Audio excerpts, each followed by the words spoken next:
সামনে একটা লড়াই আসবে এই দেশের মাটিতেই। এটা আমাদের ভবিষ্যৎবাণী না, এটা আমাদের দূরদর্শিতার আলোকে বলছি। একটা তো লড়াই দেখছেন প্রকাশ্য কুফুরির সাথে তাওহীদের লড়াই। একটা লড়াই দেখছেন না, প্রকাশ্য কুফুরির সাথে কিসের লড়াই? তাওহীদের। সামনে একটা লড়াই দেখবেন মডারেট ইসলামের সাথে প্রকৃত ইসলামের লড়াই। নতুন একটা ব্যাটল দেখবেন সমাজের মধ্যে চলবে, কথায় কলমে, টকশোতে, ময়দানে, ওয়াজ মাহফিলে, সব জায়গায় দেখবেন একটা নতুন ব্যাটল সামনে আসবে। মডারেট ইসলাম মানে সুশীল মার্কা ইসলাম, বুঝেন নাই? সুশীল মার্কা পশ্চিমা আদলের এক ইসলাম, পশ্চিমাদের সন্তুষ্টি মানে সাধনকারী ইসলাম, এবং যে ইসলামটাকে ওরা প্রমোট করবে এর সাথে একটা লড়াই দেখা যাবে যারা নবী মুহাম্মদ সাল্লাল্লাহু আলাইহি ওয়াসাল্লাম এবং সাহাবীদের সেই সিরাতের আদলের ইসলাম মানে, এইটার সাথে একটা কনফ্লিক্ট সামনে দেখবেন। আপনারা দেখে নিয়েন ইনশাআল্লাহ। কারণ আমরা খুব গভীরভাবে অবজার্ভ করছি বিষয়গুলো, যে যারা এতদিন পর্যন্ত সুযোগ সন্ধানী ছিলেন তারা এখন মডারেট ইসলামের দীক্ষায় দীক্ষিত হচ্ছেন। এই ইসলাম দিয়ে আল্লাহর জমিনে দিন কায়েম হবে না। ইসলামে আল্লাহর জমিনে দিন কায়েম করতে হলে সাহাবীদের ইসলাম নিয়ে আসতে হবে বাংলার জমিনে। আর সাহাবীদের ইসলাম শুধু আমর বিল মারুফের ইসলাম ছিল না, এখানে নাহি আনিল মুনকারও ছিল। মানে আপনারা হয়তো বোঝেন নাই, মানে শুধু সৎ কাজে আদেশের ইসলাম ছিল না, বরং অসৎ কাজে নিষেধের ইসলামও ছিল। শুধুমাত্র আমরা ভালো ভালো কথা বলবো, অন্যায় নিষেধ করব না, শুধুমাত্র তাবলীগের কথা বলবো, আল্লাহর জমিনে দিন কায়েমের কথা বলবো না, প্রয়োজনে আমরা জুলুমের বিরুদ্ধে দাঁড়িয়ে যাব না, জালেমের বিরুদ্ধে প্রতিবাদ করব না, এইরকম ইসলাম, এইরকম মানহাজ দিয়ে আপনি বাংলাদেশের জমিনে দিন কায়েম করতে পারবেন। এখন কথা হচ্ছে, আমি অনেক গভীরে চলে যাচ্ছি। যুবক ভাইদেরকে বলছিলাম যে নামাজের সাথে তেলাওয়াত ধরে রাখেন, আজকার ধরে রাখেন, ওলামা একরামের সোহবত ধরে রাখেন, এবং প্রকৃত ইসলাম আর এই প্রোটেস্ট্যান্ট ভার্সন অফ ইসলাম, মডারেট ইসলাম, এর পার্থক্য বোঝার চেষ্টা করবেন। ইসলাম শিখবেন আল্লাহ, তার রাসূল এবং সাহাবীদের কাছ থেকে। ইসলাম আমাকে পশ্চিমাদের কাছ থেকে শিখতে হবে না, ভারতের কাছ থেকে শিখতে হবে না, এই সুশীলদের কাছ থেকে শিখতে হবে না, এই মুনাফেক মার্কা বুদ্ধিজীবীদের কাছ থেকে শিখতে হবে না। ইসলাম শিখবো কোত্থেকে? সাহাবীদের কাছ থেকে। কাদের কাছ থেকে? এবং সিরাত থেকে আমি দলিল নিব। কোত্থেকে দলিল নিব? সিরাত থেকে, কোরআন থেকে এবং সুন্নাহ থেকে আমি দলিল নিব। আমি পশ্চিমাদের থেকে দলিল নিব না। একটা বিষয়ে স্পষ্ট মনে রাখবেন, ওরা যে ইসলামটাকে প্রমোট করবে নিঃসন্দেহে সেই ইসলামের মধ্যে আব্দুল্লাহ বিন উবাইয়ের একটা মানহাজ থাকবে। ওদের ইসলামের সাথে আব্দুল্লাহ বিন উবাইয়ের মানহাজ জড়িত থাকবে। খবরদার এই ট্র্যাপে পা দিবেন না, আল্লাহ পাক আপনাদেরকে হেফাজত করেন, আমিন। এরপরে আসেন যে পয়েন্টটা নিয়ে আমি এদিকে চলে আসছি, যে আমাদের সমাজের এই সংকটগুলা, যে বড় বড় লেভেলের সংকটগুলো, এগুলোকে যদি আমরা দূর করতে চাই তাহলে আল্লাহর কসম করে বলছি, রাষ্ট্র ব্যবস্থায় পরিপূর্ণ ইসলাম কায়েম না হওয়া পর্যন্ত আমরা পরিপূর্ণ স্বাধীনতা অর্জন করতে পারবো না। এইটা একদম নিজের মধ্যে সূরা ফাতিহার মতো মুখস্থ করে নেন।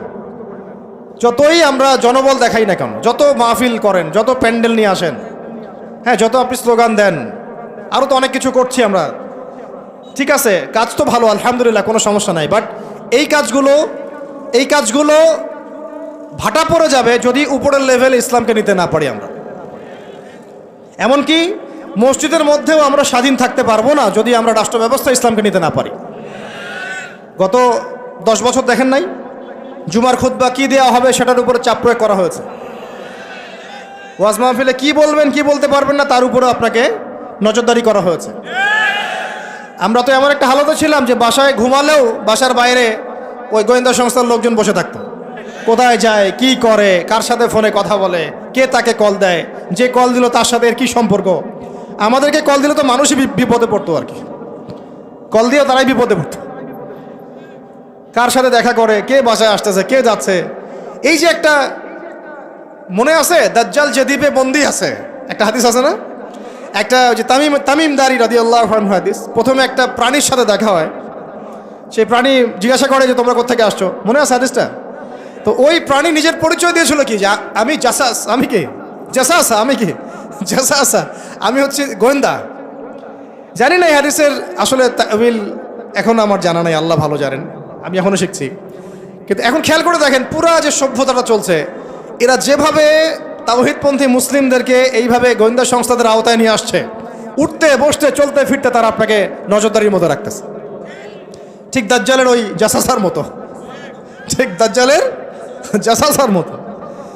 আল্লাহ, যাই হোক, কথা হচ্ছে যে আপনি আমি মসজিদেও স্বাধীন থাকতে পারবো না যদি আমরা উপরের লেভেলের ইসলামকে নিতে না পারি, শক্তিশালী হতে না পারি। এই যে একটু আগে বললাম সুদের কথা, আপনি সুদভিত্তিক অর্থ ব্যবস্থাকে বন্ধ করা তো দূরের কথা, বন্ধ করা বহু দূরের কথা, এখানে সংস্কার আনতে পারবেন না যদি আপনি রাষ্ট্র ক্ষমতা ইসলামকে নিতে না পারেন। শিক্ষার কথা বলি, দুটো লাইন বলি। শিক্ষার যা দুরবস্থা চলছে, এই দুরবস্থায় উচিত ছিল দেখেন প্রাইমারি স্কুলেই আমাদের বাচ্চারা কোরআন তেলাওয়াত শিখে যাবে। আপনি লক্ষ লক্ষ প্রাইমারি স্কুলের বাচ্চাদেরকে একটা জায়গায় বসান, তাদের মধ্যে 90% কোরআন তেলাওয়াত করতে পারে না। হাই স্কুলের বাচ্চারা পারে না, কলেজের বাচ্চারা পারে না, ইউনিভার্সিটির ছেলেরা পারে না, অনার্স মাস্টার্সের ছেলেরাও পারে না। তাদেরকে যারা শিক্ষা দেয় শিক্ষক মণ্ডলী, তারাও 80% কোরআন তেলাওয়াত করতে পারে না। একটা দেশের শিক্ষা কমিশন কোরআন তেলাওয়াত করতে পারে না। একটা দেশের এমপি মন্ত্রী আমলারা কোরআন তেলাওয়াত করতে পারে না। ইল্লা মাশাআল্লাহ, ইল্লা মাশাআল্লাহ। যারা শিখেছে তারা কিন্তু রাষ্ট্রীয় শিক্ষানীতির মধ্যে, সিলেবাসের মধ্যে শিখে নাই। তারা শিখেছে কোনো ওস্তাদের কাছে, হয় কোনো মক্তবে, না হলে মাদ্রাসায়। তাহলে একটা ইসলাম প্রধান একটা মুসলিম প্রধান রাষ্ট্রে শিক্ষা ব্যবস্থার মধ্যে কোরআন বাধ্যতামূলক নাই। তাহলে আমরা শিক্ষার মধ্যে কোরআনের ইসলামের কি দ্বৈনতা বুঝতে অসুবিধা আছে? এই সংকট কিভাবে দূর করবেন যদি আপনি ইসলামকে রাষ্ট্র ব্যবস্থায় না নেন? দাবি করলাম, আন্দোলন করলাম, মানববন্ধন করলাম, আপনাদের কি মনে হয় তারা চেঞ্জ করে দিবে? কখনোই করবে না। হয়তো বলবে ঠিক আছে, আচ্ছা ঠিক আছে, আমরা 10টা সূরা দিয়ে দিলাম পড়ুক, 20টা সূরা দিয়ে দিলাম পড়ুক, এক পারা দিলাম মুখস্থ করুক, সর্বোচ্চ দিল ধরেন। কিন্তু আমরা জানি যে এগুলো দিয়ে সাহাবাওয়ালা সেই জজবা, সেই ইমান, সেই দাওয়াত, সেই জিহাদ, সেই একামতের দিন সম্ভব না। এগুলো জাস্ট আইওয়াশ শোডাউন করা মানুষকে। জ্ঞান, ইসলামের জ্ঞান যে এত গভীর, মানে আমরা এখন যেটা অনুভব করি যে আমরা এই সাগরের কিনারায় দাঁড়িয়ে আছি, এখনও সাগরে নামা তো দূরের কথা, আমরা পাও ভিজাইনি এখন। এটা হলো দ্বীন ইসলামের জ্ঞানের গভীরতা। আর আমাদের 90% মুসলিমের কান্ট্রি, এখানে শিক্ষা ব্যবস্থায় ইসলাম নাই। কোরআন বাধ্যতামূলক না, হাদিস 100টা বাধ্যতামূলক না। 20 বছর পড়াশোনা করে আমাদের ভাইরা 20টা সূরাও শিখে না। এখানে ইংরেজি বাধ্যতামূলক, সায়েন্স বাধ্যতামূলক, ম্যাথামেটিক্স বাধ্যতামূলক। আর কি বলবো, বিসিএস ক্যাডার হচ্ছে কোরআন ছাড়াই। সিরাত, নবী সাল্লাল্লাহু আলাইহি ওয়াসাল্লামের জীবনী, যে নবীকে চিনে না সে আল্লাহকে চিনবে কিভাবে? সেই সিরাত আমাদের সিলেবাসে নাই। আপনি দাঁড়ান, একজন দাঁড়ায় বলেন তো যে 20 বছর পড়াশোনা করেছেন, আপনার সিলেবাসে সিরাত ছিল?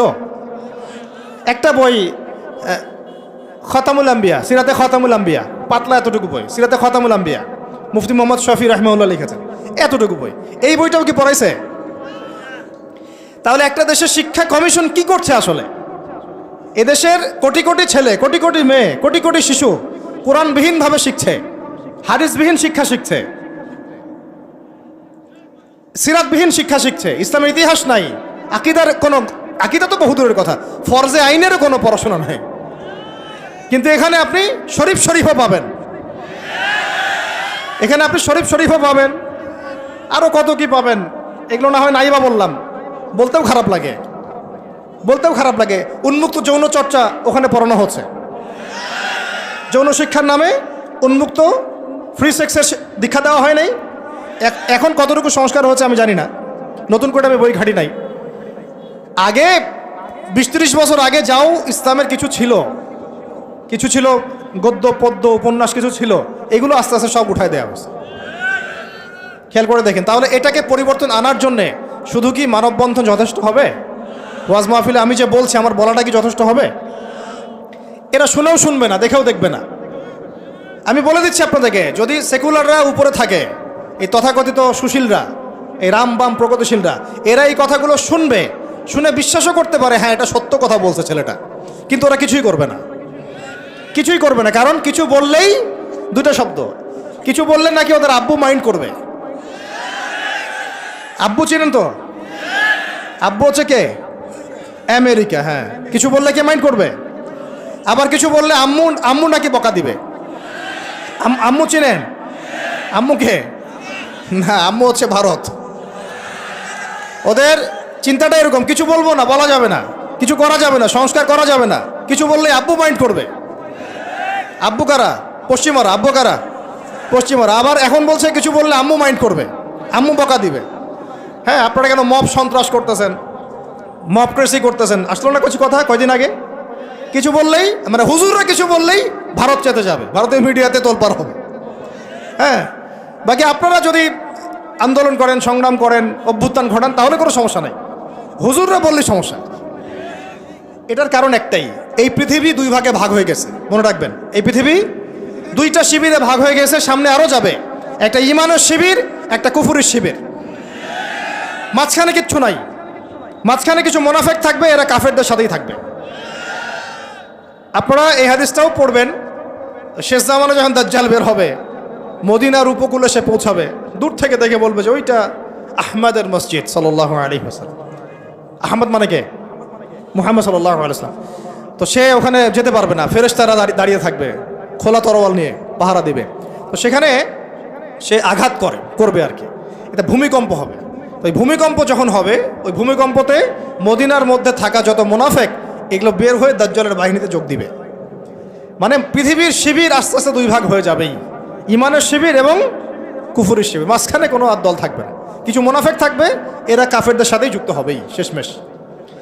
কথা হচ্ছে ভাই, মূল কথা একটাই, এই যে অর্থনৈতিক সংস্কারের কথা বললাম আর শিক্ষা সংস্কারের কয়েকটা উদাহরণ দিলাম। শিক্ষার এই দৈন্যতা, দুরবস্থা, 20টা বছর 30টা বছর আপনার জীবন থেকে কেড়ে নেওয়া হলো একটা চাকরির সুরসুরি দিয়ে, একটা শিক্ষিত হবেন সার্টিফিকেটের একটা কলা ঝুলাই দিয়ে আপনার জীবন থেকে 20 বছর নিয়ে নেওয়া হয়েছে। এই 20 বছরে আপনি কিচ্ছু শিখতে পারেননি ইসলামের। কিন্তু এই 20 বছর কিন্তু জীবন আর ফিরে আসবে না। 20 বছর দূরের কথা, একটা দিন চলে গেলে কি ফিরে আসবে নাকি? অথচ এই 20 বছরে আপনি মুফতি হয়ে যেতে পারতেন। আমরা আফসোস করতেছি এখন। এবং ওই সময়, যে সময়টা কেড়ে নেওয়া হয়েছে, ওই সময়টা আমাদের জীবনের সবচেয়ে উর্বর সময় ছিল। ওই সময় আমাদের ব্রেন থাকতো ফটোকপি ব্রেন, একটা পৃষ্ঠা দেখলেই মুখস্থ হয়ে যায়। তখন মুখস্থ করাইছে একদম ছোটোবেলা থেকেই। আমি তো শিক্ষা নিয়ে কাজ করতেছি লাস্ট 7 বছর 8 বছর হয়ে গেছে। 7-8 বছর থেকে আমি স্কুলিং করতেছি, আরও বিভিন্ন প্রজেক্টে আছি। ওদের সবগুলো বই শুরু থেকে গোড়া থেকে ঘেটেছি, আমরা ঘাটছি, এখনও ঘাটছি। একদম ছোটোবেলা থেকেই বাচ্চাকে শেখায় Jack and Jill went up the hill. আপনারা পড়ছেন না এগুলো? জনি জনি ইয়েস পাপা, এই কবিতাগুলো একদম ছোটোবেলা থেকে প্লেয়ার ক্লাসে, নার্সারি ক্লাসে ওই কবিতার মধ্যে ওকে মিথ্যা শেখানো হয়। জনি জনি ইয়েস পাপা কবিতাটা দেখেন, ইটিং সুগার নো পাপা, খাচ্ছ কি চিনি খাচ্ছ? বলতেছে কি খাচ্ছি না, মুখের মধ্যে কিন্তু চিনি আছে। তাহলে ছোটোবেলায় আমার বাচ্চাকে শেখানো হলো কীভাবে মিথ্যা বলতে হয়। প্রত্যেকটা জায়গায় সমস্যা আছে, প্রতিটা জায়গায় তারা সূক্ষ্ম সুকৌশলে বিষ ঢুকাই দিছে। প্রবলেমের মানে সমস্যার গোড়া যে এত গভীর, কোনটা ছেড়ে কোনটা বলবো আমরা হুঁশ পাচ্ছি না। এই জন্য পুরো মূল সমাধানের জায়গাটা বললাম, ওইটা যদি ঠিক হয়ে যায় বাকি সবগুলো ঠিক হয়ে যাবে ইনশাআল্লাহ। আর এখন বিগত প্রায় 50, 60, 70 বছর থেকে বাংলাদেশের দাওয়াতের কাজ অনেক হয়েছে আলহামদুলিল্লাহ, এখনও হচ্ছে, দৈনন্দিন হয়েই যাচ্ছে ইনশাআল্লাহ। একটা জেনারেশন তৈরি হয়ে গেছে আলহামদুলিল্লাহ, যারা আল্লাহর জমিন, আল্লাহ দিন কায়েমের জন্য জান পর্যন্ত দিতে পারবে।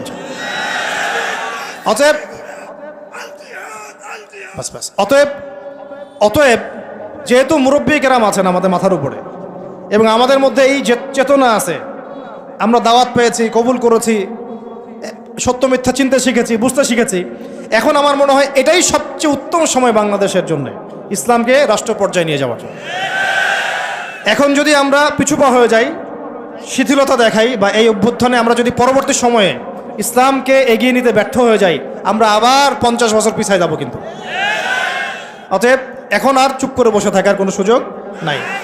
এখন প্রশ্ন আসবে যে এইটা কি রাতারাতি আপনার ঘরে চলে আসবে নাকি অর্জন করতে হয়? এটা কিন্তু রাতারাতি ঘরে আসবে না, এটা অর্জন করে ছিনিয়ে নেওয়ার বিষয়। বিষয়টা হচ্ছে সিরাত থেকে আপনি পড়েন, মক্কা থেকে আমরা যে বের হয়ে গেলাম, মদিনায় চলে গেলাম, মদিনা রাষ্ট্র কায়েম হলো, পরে 8 বছরের মধ্যে আমরা মক্কা জয় করেছি। কত বছর? এটা কি রাতারাতি হয়েছে? না আমাদেরকে এর জন্য সংগ্রাম করতে হয়েছে, দাওয়াত দিতে হয়েছে, তাবলিগ করতে হয়েছে এবং জিহাদও করতে হয়েছে, সব কিছুকে একসাথে করতে হয়েছে। তারপরে 8 বছরের ব্যবধানে আমরা আবার মক্কা জয় করেছি। ঠিক একইভাবে যদি আমরা আমাদের অঞ্চলের কথা চিন্তা করি, এই অঞ্চলেও রাষ্ট্র ক্ষমতা ইসলাম রাতারাতি কি হবে না, কায়েম হবে না। আমাদেরকে আমাদের জায়গা থেকে কাজ করতে হবে। তো কাজ কি শুধু তারাই করবেন যারা ইসলামিক রাজনীতি করেন তারাই, না আপনাদেরও কোনো কাজ আছে নাকি প্রত্যেকটা মুসলিমের ভূমিকা রাখার সুযোগ আছে? কোনটা? আচ্ছা, আমার আপনার উপর কোনো দায়িত্ব নাই? এই সব দায়িত্ব কি ওলামায়ে কেরামদের? কিছু হলে তো অনলাইনে আপনারা খুব গালাগালি করেন, দেখি আমি মাঝে মাঝে, আলেম ওলামারা কি করে, আলেম ওলামারা কি করে, আলেম ওলামারা কি করছে, আলেম ওলামারা নাই কেন, এই শুনিয়ে উনি কেন কথা বলে না, উনি কেনই করে না। তো সব কিছু কি ওলামায়ে কেরামের কাঁধে চাপিয়ে দিচ্ছেন আপনারা? তারা কি এই উম্মার নবী? ওয়ারাসাতুল আম্বিয়া, কিন্তু নবী কি? তাদের উপর দিয়ে যা গিয়েছে বিগত 10-15 বছরে, এটা কি আপনাদের কল্পনা তো আসবে? কল্পনা করতে পারেন যে একটা ছোট্ট ঘরের মধ্যে একটা মানুষ 3 বছর, 4 বছর, 5 বছর, 7 বছর, 8 বছর এইভাবেই কাটাচ্ছে, দিনের পর দিন, রাতের পর রাত, দিনের পর দিন, রাতের পর রাত। 3টা দিন থাকা যাবে ওখানে? সম্ভব? 3 ঘন্টা থাকা যায়? তার ওলামায়ে কেরামদের উপরে কি গিয়েছে এটা তো আপনাদের বোঝা উচিত। কেন ওলামায়ে কেরামগণ উম্মাকে বাঁচানোর স্বার্থে মাঝে মাঝে প্রজ্ঞার পরিচয় দিয়েছেন, দাওয়াতের মেহনত চালু রেখেছেন। কিছু কিছু বিষয়ে তারা কি করেছিলেন, কৌশল অবলম্বন করে উম্মাকে অন্তত ইসলামের দাওয়াতটা অব্যাহত রেখেছিলেন, এই চিন্তা করে যে অন্তত আমরা টিকে থাকি মাঠের মধ্যে, মাঠটা ধরে রাখি। অন্তত যদি আমরা সব একটা একটা করে নাই হয়ে যাই, তাহলে তো জাতিকে দাওয়াত দেওয়ার, তাবলিগ করার, নসিহত করার কেউ থাকবে না। এটা তো একটা ছিল ডিপ্লোমেসি, প্রজ্ঞা। এখনকার সময় আর ওই সময় তো এক না। কথা হচ্ছে আমাদের প্রত্যেকের উপরে ভাই দায়িত্ব বর্তাবে। এখনো বহু ওলামায়ে কেরামের কাঁধে 5টা, 10টা, 20টা করে মামলা আছে। আর কি শুনবেন, বহু ওলামায়ে কেরামের মানে আত্মীয় স্বজন মামলা মোকদ্দমা শিকার। একটা মামলা লড়ার মতো টাকাও তাদের কাছে নাই। জমি জমা, বাড়ি ভিটা বিক্রি করে দিয়ে তাদেরকে এগুলো লড়তে হচ্ছে, এখনও লড়তে হচ্ছে। দেশে অনেক কিছু হচ্ছে অভ্যুত্থানের পরে, ওলামায়ে কেরামদের কিন্তু প্রতি সুদৃষ্টি এখন পর্যন্ত আসে নাই। আমাদের প্রতি সুদৃষ্টি কিন্তু এখনও তারা দেন নাই। এখনও আপনারা আমাদেরকে মানে বাংলাদেশের কি মনে করেন, বাংলাদেশের উচ্ছিষ্ট অংশ মনে করেন নাকি? বোঝা মনে করেন না? মনে রাখবেন, বাংলাদেশের তাকদীর ইনশাআল্লাহ তাআলা আল্লাহ রাব্বুল আলামিন আলেম ওলামাদের হাতেই রাখবেন ইনশাআল্লাহ। এটা আবেগের কথা নয়। হ্যাঁ, এটা সত্য। এটা সত্য যে আমরা বিগত প্রায় হয়তো 30, 40, 50 বছরে রাষ্ট্র ব্যবস্থায় ইসলামকে নিয়ে যাওয়ার জন্যে যে রাজনৈতিক মুভমেন্টগুলো, এগুলোতে সবাই একসাথে নামতে পারে নাই। এটা হয়তো সত্য কথা। কেন পারি নাই, কি সমস্যা ছিল, এগুলো আর আলোচনা করার দরকার নাই। এখন আলোচনা করার দরকার হচ্ছে এই যে এখন থেকে আমরা যেন এই পদক্ষেপে সবাই সামনের দিকে আগাই ইনশাআল্লাহ। এটা এখন ইবাদত মনে করে করতে হবে। কি মনে করে? ইবাদত মনে করে করতে হবে। এবং নিজেদের মধ্যে আপোষের দ্বন্দ্ব কলহগুলো মিটিয়ে ফেলতে হবে। তবে একটা বিষয় আগে স্পষ্ট করে দিতে হবে যে আহলে সুন্নাহ ওয়াল জামাআর আকীদার সাথে কিন্তু কোনো আপোষ করা যাবে না। আহলে সুন্নাহ ওয়াল জামাআর আকীদা বহির্ভূত কোনো ঐক্য কিন্তু আমাদের আবার উপকার করতে পারবে না। এটাও বোঝার ব্যাপার আছে একটা। আহলে সুন্নাহ ওয়াল জামাআর সাথে যাদের আকীদাগত মিল আছে তাদের সাথে ঐক্য করতে আমাদের কোনো সমস্যা নাই। কিন্তু যারা এই আকীদা এবং মানহাজ বিবর্জিত চিন্তা চেতনা লালন করেন, তাদের সাথে ঐক্য হতে পারে ডিপ্লোম্যাটিক, কিন্তু মানহাজগত ঐক্য কখনোই সম্ভব না। এটা আমাদের আগে স্পষ্ট করে দিতে হবে। আল্লাহ পাক আমাদের বোঝার তৌফিক দান করেন। এখন আমাদের কিছু করা আছে কিনা ভাই? আমি সবার আগে আবার বলতেছি, আমাদের সবার প্রথম কাজ হচ্ছে 5 ওয়াক্ত নামাজ পড়া। বেনামাজিদেরকে দিয়ে কি নাই, দিন কায়েমের কোনো মুভমেন্ট, খেদমত নাই। শোনেন, দিন কায়েম তো করেছেন আবু বকর রাদিয়াল্লাহু আনহু, ওমর, ওসমান, আলী রাদিয়াল্লাহু আনহুম আজমাইন, সাহাবায়ে কেরাম। আমরা যদি এই যুগের আবু বকর, ওমর, ওসমান, আলী না হতে পারি, এই যুগের, তাহলে আমাদের দ্বারাও দিন কায়েম হবে না। বুঝতে পারছি কথা? তাই সবার আগে সালাতের সবক আমি বারবার দিচ্ছি। এরপরে বললাম যে কোরআন অবশ্যই পড়তে হবে, জিকির করবেন বেশি বেশি, উলামায়ে কেরামের সোহবতে থাকবেন এবং মাথার উপরে মুরব্বী আলেম রাখবেন। আল্লাহ পাক তৌফিক দান করেন। এরপরে আমি বলছিলাম যে অবশ্যই রিজিক হালাল হয়ে যেতে হবে, পরিবারের আদর্শগুলো ইসলামিক হয়ে যেতে হবে, সন্তানদেরকে আল্লাহর জন্য মানুষ করতে হবে মুজাহিদ হিসাবে। সৎ কাজে আদেশ সবাইকে করতে হবে, অসৎ কাজে নিষেধও সবাইকে করতে হবে। পাশাপাশি নিজেদের জান মাল সময় শ্রম দিয়ে আল্লাহর জমিনে দিন কায়েমের জন্য এই ইসলামিক রাজনৈতিক মুভমেন্টগুলোর সাথে থাকতে হবে। আল্লাহ পাক থাকার তৌফিক দান করেন। আজকে আমরা কয়েকটা বিষয় আল্লাহর কাছে ওয়াদাবদ্ধ হতে পারি কি? পারা যাবে? 1 নাম্বার, জীবনে কোনোদিনও নামাজ ছাড়বো না ইনশাআল্লাহ। 2 নাম্বার, দ্বীনি ইলমের শিক্ষা নিজের উপরে ফরজ করে নেব ইনশাআল্লাহ। যেভাবে আমরা দুনিয়া শিখেছি এইভাবে দিন শিখতে হবেই হবে। এটা আমার উপর নফল কোনো কাজ নয়, এটা একটা ফরজিয়াত। এটা কি? আল্লাহ পাক তৌফিক দান করেন। 3 নাম্বার, কোরআন ছাড়া একটা দিনও কাটাবো না। পারবো ইনশাআল্লাহ? কোরআনুল কারীম ছাড়া একটা দিনও কাটাবো না ইনশাআল্লাহ। 4 নাম্বার, আল্লাহর জিকিরে জবানকে সিক্ত রাখবো ইনশাআল্লাহ। 5 নাম্বার, মাথার উপরে একজন বরেণ্য আলেম রাখবো, অন্তত একজন। অন্তত কয়জন? কারো মাথার উপরে 100 জন থাকতে পারেন, কোনো সমস্যা নেই। অন্তত একজন মুরব্বী আলেমের পরামর্শে চলবেন, একা একা চলবেন না। একা একা চললে আহলে ফেসবুক ওয়াল জামায়াত হয়ে যাবে, ঠিক আছে? তারপরে আজ না থাকবে দিন, না থাকবে দিনের কোনো বুঝ, সারাদিন ওই লাইক শেয়ার আর কমেন্ট, আর না থাকবে কোনো আদব, না আখলাক, কিছুই থাকবে না। এবং আস্তে আস্তে ওই বদদোয়া লাগবে গায়ে, আলেমদের বদদোয়া লাগবে, সরে যাবেন দিন থেকে। ওলামায়ে কেরামের বদদোয়া নিলে দেখবেন দিন থেকে সরে গেছেন আপনি। বহু মিসাল নজির আমাদের সামনে আছে, ওগুলো নিয়ে আমি কথা বলতে যাচ্ছি না। তো একা একা জীবনযাপন করা যাবে না, জামায়াতবদ্ধ থাকার চেষ্টা করতে হবে এবং মুহাক্কিক ওলামায়ে কেরামের সোহবতে থাকতে হবে। যারা আল্লাহর জমিনে দিন কায়েমের ফিকির করছেন সেই সব ওলামায়ে কেরামের সাথে থেকে পরামর্শ নিয়ে বাকি জিন্দেগি কাটান ইনশাআল্লাহ তাআলা। এর আগে আমি তো বলি যে বিয়ে শাদী তাড়াতাড়ি করে ফেলেন, রিজিকের ব্যবস্থা তাড়াতাড়ি করে ফেলেন এবং বেশি থেকে বেশি সন্তান নেন। এরও আগে কথা আছে, সেটা হলো দিনদারি থেকে প্রাধান্য দেন, দুনিয়াকে প্রাধান্য দিয়েন না, আপনি ক্ষতিগ্রস্ত হয়ে যাবেন। দিনদারি থেকে প্রাধান্য দিলে আপনার পরিবার হবে আপনার জন্য জান্নাতের একটা টুকরা ইনশাআল্লাহ। আর যদি দুনিয়াকে প্রাধান্য দেন, ওই পরিবারই হবে জাহান্নামের টুকরা। আল্লাহ পাক আমাদের সবাইকে দিনদার জীবন সঙ্গিনী দান করেন। আর সন্তান নিতে হবে বেশি বেশি, এবং সন্তান থেকে মানুষ করতে হবে একেবারে মুজাহিদ হিসেবে ছোটবেলা থেকেই। আমি তো বললাম যে শিক্ষা নিয়ে আমরা কাজ করছি, আপনি নিজেও কাজ করে দেখেন। শিক্ষা ব্যবস্থার একদম চরম দৈন্যতা আছে, এটাকে সংস্কার করার জন্য সবাইকে হাত লাগাতে হবে। সর্বোপরি হালাল খেতে হবে এবং আমর বিল মারুফ নাহি আনিল মুনকারের কাজ সবাইকেই করতে হবে ভাই, একজন দুজন করলে হবে না। নিয়মিত তাবলীগে সময় দেন, আল্লাহর রাস্তায় সময় লাগান, পড়াশোনা ঠিকমতো করেন, এই অনলাইনের ফিতনা থেকে বেঁচে থাকেন। আর যত রকম যুব সমাজকে নষ্ট করার ফিতনা আছে, যেমন মাদক, পর্নোগ্রাফি, মেয়েদের সাথে ফ্রি মিক্সিং, তারপরে আপনার এই যে টিকটক, এই যা আছে যেগুলো যুবকদেরকে নষ্ট করে, এগুলোর ধার কাছেও যাবেন না আল্লাহর রাস্তায়।